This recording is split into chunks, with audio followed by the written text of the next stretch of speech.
The massive sensor array of Station Prime detected nothing unusual that morning. Commander Rex of the Galactic Council Fleet stood on the bridge, watching the void between stars. For 300 years, the Council had ruled this sector of space in peace. 5 alien races worked together, their ships patrolling the borders, their trade routes secure. Then space itself seemed to tear open. A ripple spread across the darkness, like water disturbed by an invisible stone. The sensors screamed warnings. Energy readings spiked beyond anything in their database. Rex gripped the command console as his crew scrambled at their stations. "What is that thing?" asked his second officer Kai, his blue skin turning pale. From the tear in space emerged something impossible. A ship, but unlike any design known to the Council. It was angular, brutal in its simplicity. Dark metal hull covered in scars and battle damage. Weapons ports lined its sides like the teeth of some ancient predator. It moved wrong, too fast for its size, ignoring the laws of physics that bound every other ship. The warship was enormous, 3 times larger than the Council's biggest dreadnought. Strange symbols marked its hull, and a faded blue and green sphere painted near what looked like the bridge section. The ship drifted forward slowly, its engines dark, but somehow still moving. Rex opened communications on all frequencies. "Unknown vessel, this is Commander Rex of the Galactic Council. Identify yourself and state your purpose." Silence. The Council fleet moved into defensive positions. 50 ships formed a wall between the stranger and Station Prime. Rex waited, sweat forming on his scaled forehead. The mysterious ship continued its slow drift, sensors sweeping space around it. Then, without warning, every screen in the station flickered. An image appeared. A figure in a worn uniform, standing on a bridge filled with exposed wiring and patched panels. The being had no scales, no fur, no natural armor. Just soft pink skin, forward-facing eyes, and patches of hair on its head. It looked fragile, weak even. "This is Captain James of the Earthship Vengeance." The figure spoke in perfect Council standard, though its mouth movements didn't match the words. "We mean no harm. We are ... lost. Earth? No such planet existed in any star chart." Rex checked the databases again. Nothing. "Captain James, your ship appears damaged. Do you require assistance?" Rex asked carefully. The human, that's what it called itself, smiled. A disturbing expression showing its teeth. "Our ship functions adequately. We've been traveling for a very long time. Our navigation systems indicate this region should be empty space. Yet here you are." Kai whispered urgently. "Commander, I'm detecting something strange. That ship's hull ... It's not just damaged. Those marks are from weapons we don't recognize. Energy weapons, kinetic impacts, something that looks like claw marks from something huge." Rex studied the image again. The human captain stood relaxed, but Rex noticed details now. Scars on the visible skin, eyes that watched everything, cataloging threats. The crew behind moved with practiced efficiency despite their ship's damaged state. "Captain James, where exactly are you from?" The human's expression changed slightly. "From a place that no longer exists, Commander.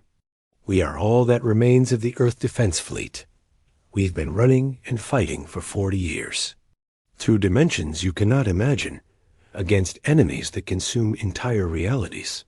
The bridge fell silent. 40 years of constant warfare? In a ship that looked ready to fall apart? "We seek only passage through your space," James continued.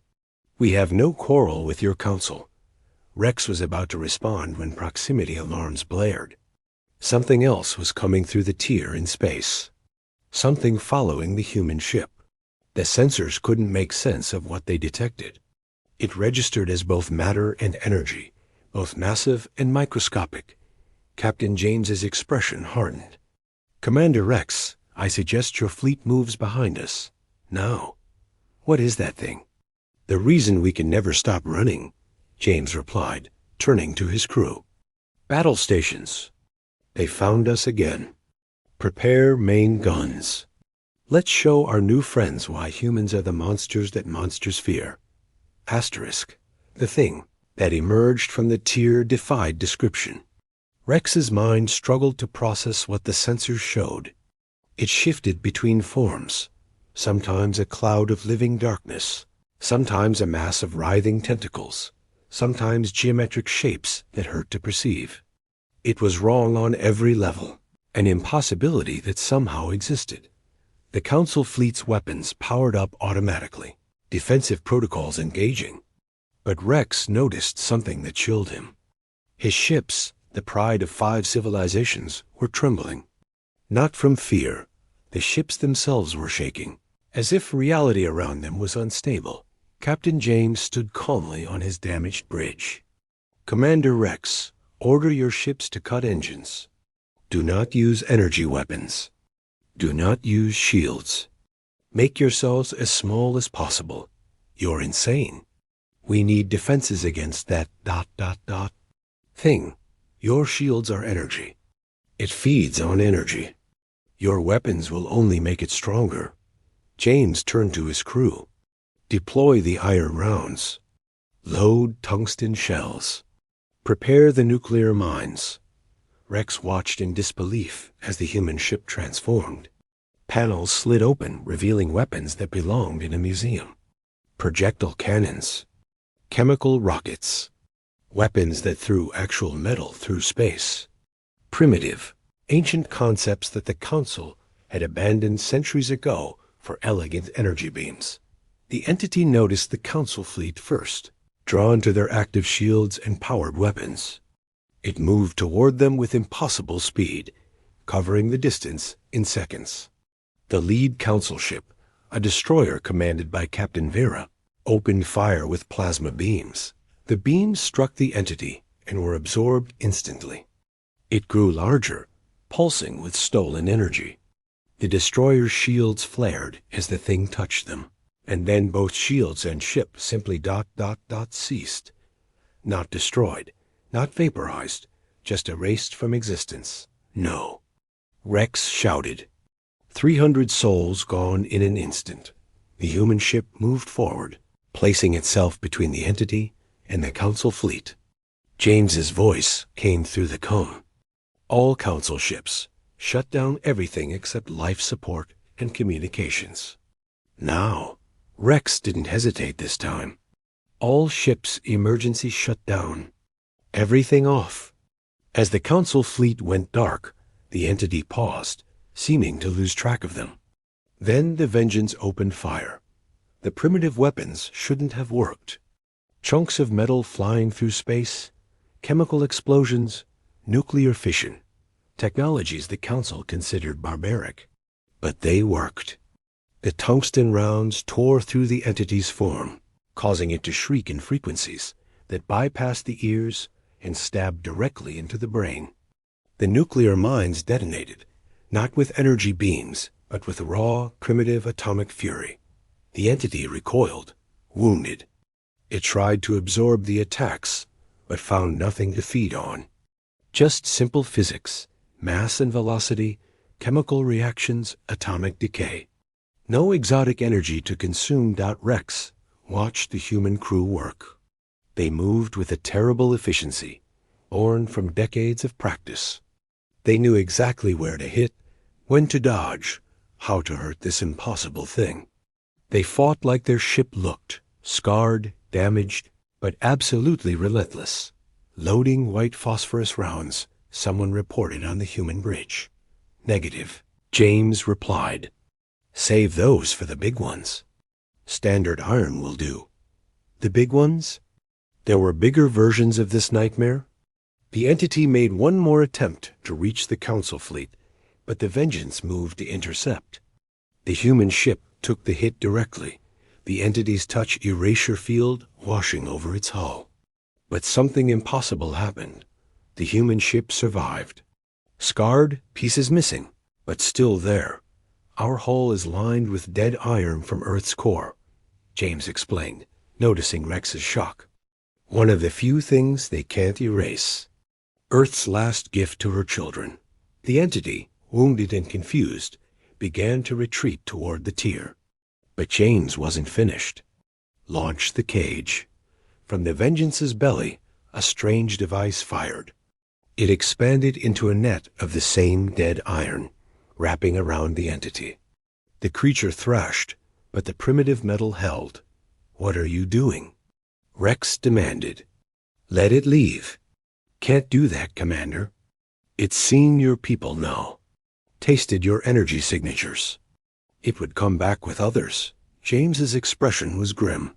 Fire the antimatter charge. A single missile launched, striking the caged entity. The explosion was small by space battle standards, but perfectly contained. The entity's shriek cut off abruptly. Nothing remained but dispersing atoms. The bridge was silent except for warning alarms. Rex stared at these humans, these soft, fragile beings who had just killed something that erased a Council warship without effort. Captain James turned back to the screen. I apologize for bringing our war to your doorstep, Commander. But now you need to decide. That was a scout. The swarm will come looking for it. Asterisk. In the conference room of Station Prime, the Council's 5 species sat in stunned silence as Captain James told humanity's story.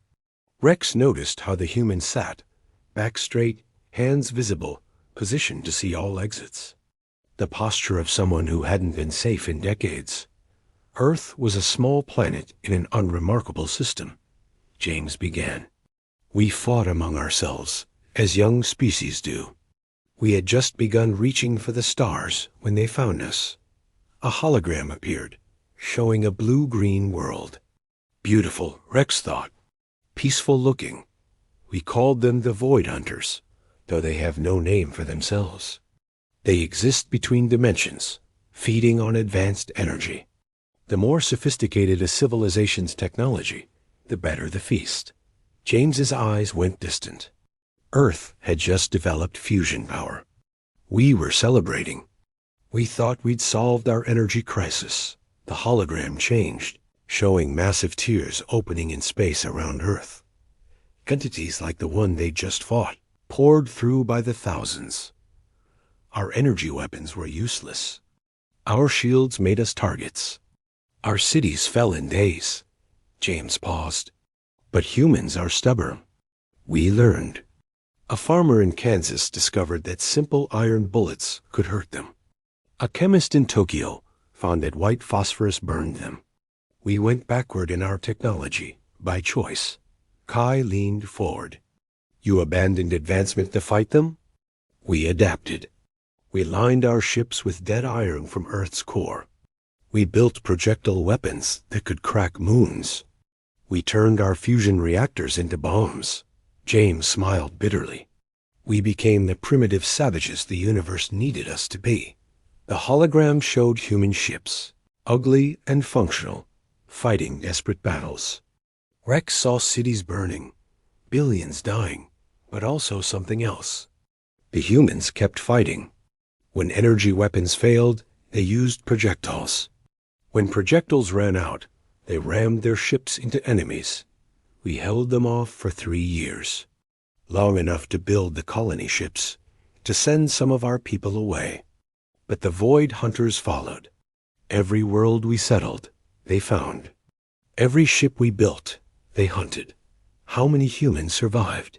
Rex asked. The Vengeance carries 800 souls. There are maybe 6 other ships still running, scattered across dimensions. James looked at each council member. Out of 12 billion humans, perhaps 10,000 remain. The room fell silent. Commander Rex's own species had never faced extinction. The council races had their wars, but nothing like this. But you keep fighting, said Counselor Tam, whose crystalline form chimed with each word. Why not hide? Because hiding means dying slowly instead of quickly. James stood, moving to the window, overlooking the docked Vengeance. And because we learned something. The Void Hunters aren't invincible. They fear us now. Fear you? Rex couldn't hide his disbelief. We're the only species that ever hurt them. The only ones who chose to become less advanced, to become more dangerous. James turned back to them. On a dozen dimensions, the Void Hunters tell stories of the humans. The soft creatures who turned their weakness into strength. The prey that became predators. He pulled out a small device, and new holograms appeared. Battles across alien skies, human ships fighting entities in environments Rex couldn't comprehend. And in each one, the humans won. Not easily, not without loss, but they won. We learned their patterns, their weaknesses. Physical trauma disrupts them. Chemical reactions confuse them. Nuclear fission actually hurts them. And dead iron ... double quotes. James touched the wall, and Rex realized the entire room was lined with the metal. Dead iron is poison to them. You lined our conference room with your ship's hull plating? Counselor Vera asked, her feathers ruffling in alarm. Standard human paranoia. We line everything now. Never know when they'll tear through. James returned to his seat. Which brings us to now. That scout will be missed. The swarm will come looking. You have perhaps 7 of your days. 7 days until what? Rex demanded. Until 1,000 of them arrive. Maybe more. James met each of their eyes. Your weapons won't work. Your shields will make you targets. Your only choice is to run or learn to fight like humans. The council exchanged glances. Their peaceful civilization, their advanced technology, their entire way of life, useless against this threat. Teach us, Rex said finally. Show us how to fight like humans. James smiled, and for the first time, it reached his eyes. First lesson, forget everything you know about warfare. We're going to teach you the art of violent simplicity. Asterisk, the transformation of the Council fleet began immediately. Rex watched as human engineers swarmed over his ships, their movements efficient and purposeful. They worked with primitive tools, welders, hammers, devices that belonged in museums. Yet in hours, they accomplished what Council engineers said would take weeks. Lieutenant Maria, the Vengeance's chief engineer, stood beside Rex on the flagship's bridge. Her hands were covered in grease, her uniform patched with different fabrics. Your ships are beautiful, she said, running her hand along a console. Too beautiful. Beauty dies first in war. She pulled out a hammer and smashed the decorative panel covering the shield generators. Rex flinched. What are you doing? Making it survivable. These pretty covers? They're energy conductors. The Void Hunters will use them as entry points. She began yanking out components. Your entire design philosophy is wrong. You build for efficiency and elegance. We build to survive. Across the fleet, similar transformations occurred. Energy weapons were ripped out, replaced with magnetic railguns that launched simple metal slugs. Elegant shield generators were scrapped for thick plates of dead iron the humans had somehow synthesized. From their ship's hull in the training bay, Captain James taught combat tactics to Council soldiers who had never seen real war. Forget your training. Energy weapons, plasma shields, quantum targeting, all useless. The Void Hunters eat that technology for breakfast. He held up a simple projectile weapon, a shotgun, the humans called it. This killed more Void Hunters than any plasma cannon. Spread pattern, physical pellets, no energy signature to track. Crude but effective.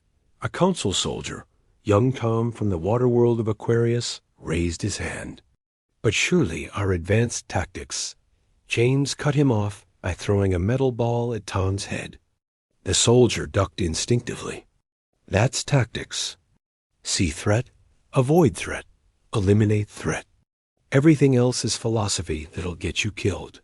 Over 3 days, the station transformed.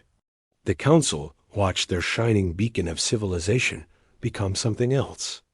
armor plating welded over decorative sections, gardens converted to ammunition factories. The beautiful central spire now bristled with projectile weapons. Rex found it horrifying and fascinating. The humans worked with a desperate creativity, turning everyday items into weapons. A kitchen appliance became a shrapnel bomb. Medical scanners were rebuilt as targeting systems for kinetic weapons. On day 4, James called a meeting. The command staff gathered, and Rex noticed how different his officers looked. They moved differently, constantly checking exits, hands never far from the primitive weapons humans had given them. The swarm will arrive in 3 days, James announced. Maybe 500 entities, maybe 1,000. We can't win through firepower alone. Then how? Counselor Tam asked. We hunt them like they hunted us. James activated a hologram showing the system. The Void Hunters are predators, but lazy ones. They go for easy prey first. So we give them bait. The plan was insane. Use the smaller council ships, still equipped with energy shields, as bait.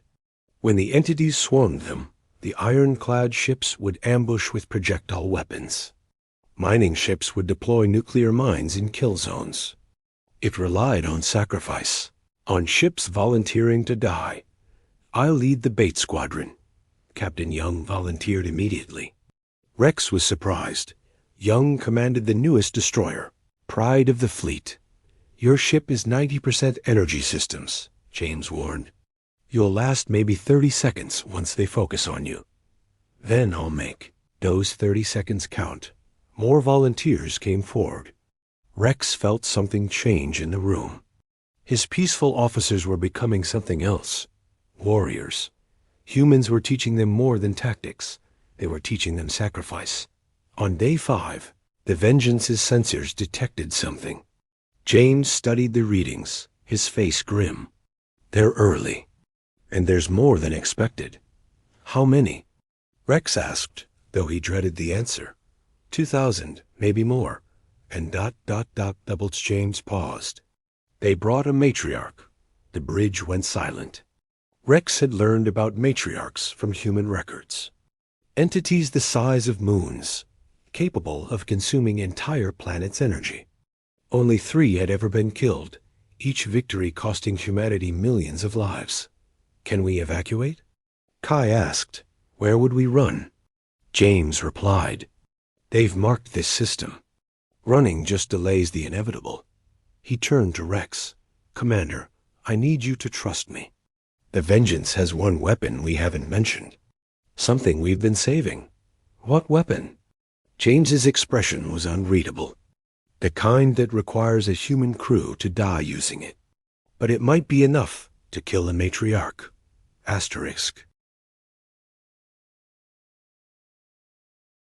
The void erupted in nightmare. 2,000 Void Hunters poured through the dimensional tier like a plague of darkness. They moved in perfect coordination, a swarm that had consumed countless civilizations. Behind them, the matriarch emerged, a massive entity that dwarfed the station, its form a constant shift between states of matter that made Rex's eyes water to perceive. All ships, execute Plan Alpha. James commanded from the Vengeance's bridge. The bait squadron, led by Captain Young, powered up their energy shields to maximum. The effect was immediate. The Void Hunters turned as one, drawn to the energy like moths to flame. Young's voice came through the calm. For the Council. For survival. His ship accelerated directly into the swarm. The entities swarmed over it, feeding, growing larger. In 20 seconds, Young's destroyer began to dissolve. But those 20 seconds were enough. Fire! Rex commanded. The ambush was perfect. Hidden behind dead iron shields, 40 council ships opened fire with primitive kinetic weapons. Thousands of metal slugs tore through the clustered entities. The humans had been right. Focused on feeding, the Void Hunters never saw the physical attack coming. Nuclear mines detonated in predetermined zones. White phosphorus shells created clouds of burning chemical death. The void filled with something that hadn't been seen in Council space for centuries. Brutal, primitive warfare. But the matriarch remained untouched, watching, learning. It's analyzing our tactics, Maria reported from her engineering station. These things aren't just predators. They're intelligent. The matriarch moved, and reality warped around it. 3 Council ships simply ceased to exist, not destroyed, but erased from the timeline itself. It headed for Station Prime, ignoring the projectile weapons that couldn't pierce its mass. "Vengeance, we're moving to intercept," James announced. "Commander Rex, whatever happens next, remember, humans didn't survive by being noble. We survived by being necessary." The human ship accelerated toward the matriarch.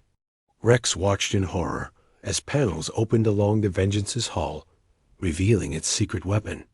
Not a gun or missile, but the ship's fusion core itself, modified and exposed. "They're turning their ship into a bomb," Kai breathed. "Not just a bomb." As the Vengeance closed with the matriarch, its crew began overloading every system. The dead iron hull started to glow, heated from within. The ship became a burning spear aimed at the entity's heart. The matriarch tried to feed on the Vengeance's energy, but the dead iron hull prevented absorption. It tried to erase the ship from reality, but the iron existed outside dimensional manipulation.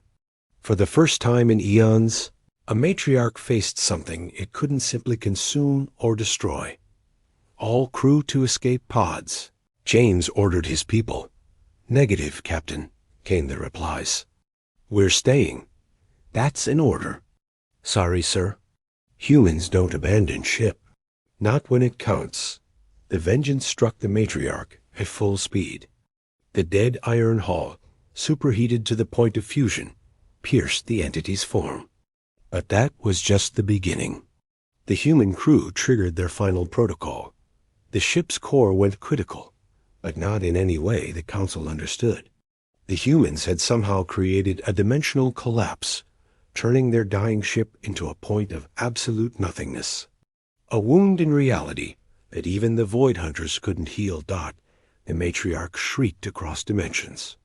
It tried to flee, but the Vengeance's crew held it in place with magnetic grapples, dead iron chains that bound predator and prey together in mutual destruction. For Earth, James's last transmission came through. For every human who died, for every world that fell, we are the line that will not break.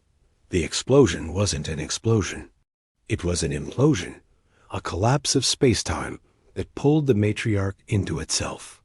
The entity that had lived for millions of years, that had consumed galaxies, died screaming as 800 humans dragged it into oblivion. The remaining Void Hunters fled, wounded and leaderless. They dove back through the dimensional tier, and for the first time in their existence, they ran from Prey as the void settled. Rex stood on his bridge in silence. The Vengeance was gone, not even debris remaining. 800 humans had died to save species they'd known for less than a week, but they'd done more than save them. They'd changed them. "Commander," Kai reported quietly, "we're receiving signals. 3 more human ships detected our battle. They're coming." Rex looked at his transformed fleet, at his officers who now understood war, at the station that had become a fortress. The Council would never be the same. They'd learned humanity's greatest lesson. Sometimes survival required becoming something terrible. And in that transformation, finding something magnificent. The stars still trembled from the battle. And in that trembling, the galaxy heard humanity's message. We are still here. And we are no longer running. Asterisk.